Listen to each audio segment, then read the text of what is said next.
So what I'd like you to do is, before we get a little bit deeper into exactly what you do, can you share some tips for those of the listeners who might be going through that process of going from employee to consultant, or they're thinking about doing that process and they're kind of a little bit nervous because they're not quite sure to start?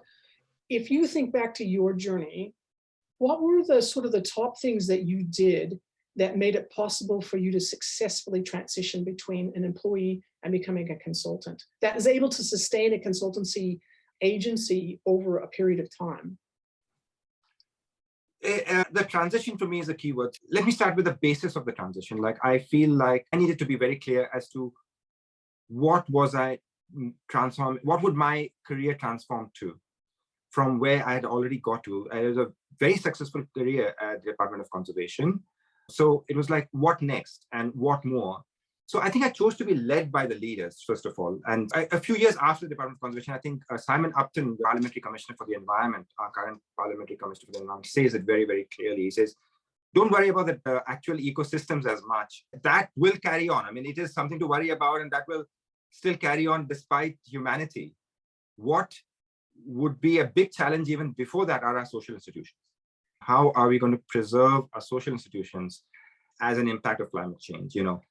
And obviously, I never had all that kind of thinking, but I had enough sense to work out what are the leadership needing at that point in time, and what are they likely to need? How do we anticipate leadership needs in the next year, 2 years, 5 years, 10 years?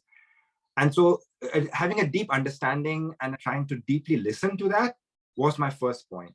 And then that was a means-end analysis. So understanding what their end first is, understanding what leaders are demanding, that's where the demand came from.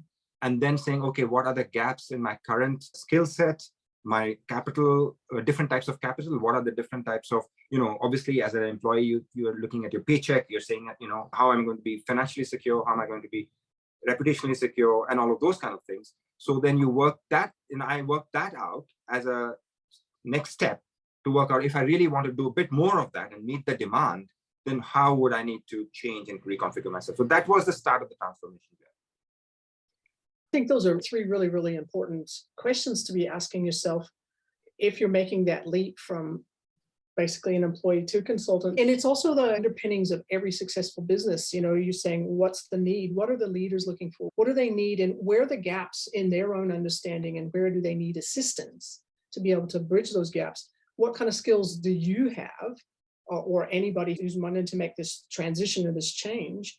And then here's the most important one that I think most people actually miss. And that is that how do I have to change myself to be able to fulfill that need? Certainly. And what was that like for you, that whole transition and changing yourself process?